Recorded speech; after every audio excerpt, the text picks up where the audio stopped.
उत्तराखंड परिवहन निगम की बोर्ड बैठक में कई अहम फैसले लिए गए, जिनमें से खास तौर पर मृतक आश्रितों को जल्द नियुक्ति देने की बात है।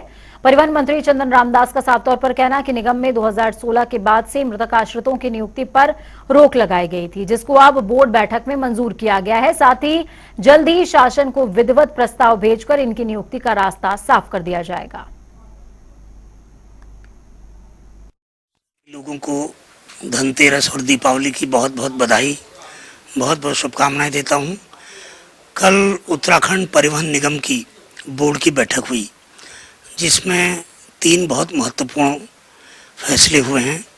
पहली बार दीपावली से पहले हमने अपने कर्मचारियों को 3% डीए देने का निर्णय लिया है और दीपावली का बोनस देने का भी हमने कल निर्णय लिया है, जिसका आज शासनादेश हो रहा है।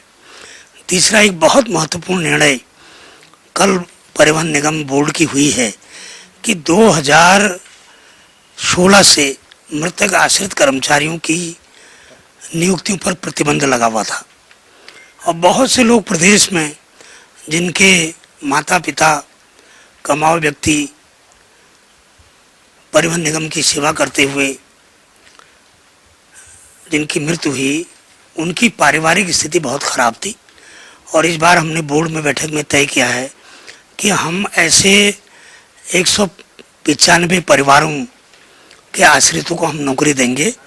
विधिवत प्रस्ताव हमने कार्मिक विभाग को भेजने का निर्णय लिया है और मुझे लगता है कि कार्मिक विभाग से सहमति मिलने के बाद हम जल्दी ही प्रदेश में मृत आश्रित कर्मचारियों की नियुक्ति करेंगे।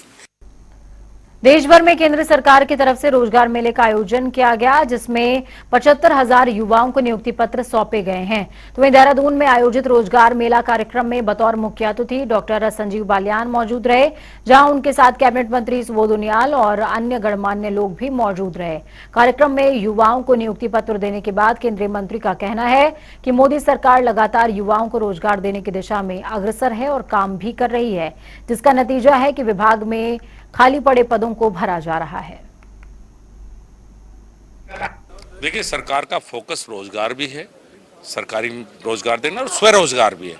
प्रधानमंत्री कहते हैं कि एमएसएमई के थ्रू हो या नए नए स्टार्टअप आए हैं उनके थ्रू हो। सभी मंत्रालयों को भी कहा गया, जैसे मेरा ही मंत्रालय आप कहेंगे तो एंटरप्रेन्योरशिप की बहुत सी स्कीम हमने शुरू की है, चाहे वो डेयरी फार्म के अंदर हो, चाहे शीप और गोट ब्रीडिंग फार्म्स हो, चाहे पोल्ट्री फार्म्स हो। उसके द्वारा भारत सरकार 50% तक की सब्सिडी अब दे रही है। तो स्वरोजगार की तरफ भी कदम है और जो सरकार में खाली पद हैं, चाहे वो केंद्र सरकार में और आगे भविष्य में शायद प्रदेश सरकारें भी साथ जुड़ेंगी, तो केंद्र और प्रदेश में सभी पद भरे जाए, स्वरोजगार भी लोगों को मिले, यही सबको काम मिले। सबसे बड़ा मुख्य लक्ष्य माननीय प्रधानमंत्री का यही है।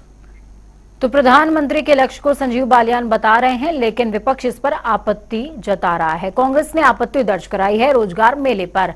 कांग्रेस के प्रवक्ता राजेश चमोली का साफ तौर पर कहना कि केंद्र सरकार युवाओं को नियुक्ति पत्र देकर वाहवाही लूट रही है, लेकिन ये वो युवा हैं जिन्होंने अपनी मेहनत के बल पर परीक्षा पास की। केंद्र सरकार ने जो वादे चुनाव से पहले नौकरियों को लेकर किए थे, इसमें वो कहीं भी नजर नहीं आते।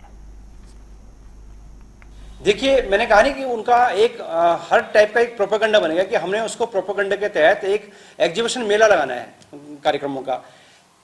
देश के प्रधानमंत्री जब आए थे कहा था कि 2 करोड़ युवाओं को रोजगार दूंगा और 8 साल में लगभग 16 करोड़ युवाओं को रोजगार देने की बात होनी चाहिए थी। युवाओं को आज नौकरी बांटेंगे। अरे वो प्री एग्जाम किसी ने पास किया, मेंस किया, उसके बाद इंटरव्यू दिया, अगर वो क्वालिफाई होकर अगर नौकरी पा चुका है तो उसको एग्जीबिशन बना के जो मेला जो आप लगा रहे हैं कि हम दे रहे हैं नौकरियां, ये जताने की आवश्यकता नहीं है। मुद्दा है कि आपको देश में करोड़ों लाखों जो युवा बेरोजगार हैं उनको नए रोजगार देने, किस प्रकार नए रोजगार दिए जाए, वो सृजित करने की आवश्यकता है। देवभूमि उत्तराखंड के लिए चारधाम यात्रा का मौजूदा सीजन खासा उत्साहित करने वाला रहा। इस बार यात्रा के लिए देश और दुनिया से लाखों पर्यटक चारधाम यात्रा के लिए पहुंचे। इस बार केदारनाथ धाम पहुंचने वाले श्रद्धालुओं ने अब तक का सबसे बड़ा रिकॉर्ड बनाया है। चारधाम के लिए उत्तराखंड में 40 लाख से ज्यादा श्रद्धालुओं ने दर्शन किए, जिनके चलते गढ़वाल मंडल विकास निगम ने खूब मुनाफा कमाया। इस बार GMVN को 40 करोड़ रुपए का मुनाफा हुआ है। इसके बाद हमेशा से घाटे में चल रहा GMVN इस बार मुनाफे में आ गया है। यात्रा अच्छी रही और 40 लाख के ऊपर हमारे यात्री जा चुके हैं चारों धाम में। जहां तक अगर जीएमबीएन की बात करें तो सितंबर तक हमने 40 करोड़ की अर्निंग की है और अभी अक्टूबर का हम उसमें ऐड करेंगे और जब तक कपाट बंद होंगे तो उम्मीद करते हैं कि 10 से 15 करोड़ और हमें मिलेंगे। तो निश्चित रूप से बहुत अच्छा जीएमबीएन के लिए रहा इस बार का यात्रा सीजन। तो जीएमवीएन लगातार खुश है क्योंकि श्रद्धालुओं की तादाद बहुत ज्यादा रही है, 40 करोड़ की अर्निंग हुई है। लेकिन जिस तरीके से पिछले दिनों हेलीकॉप्टर हादसा देखने को मिला तो उनको सुरक्षा के मानकों का भी ध्यान रखना चाहिए। ऑक्सीजन की कमी से कई श्रद्धालु खत्म हो रहे हैं।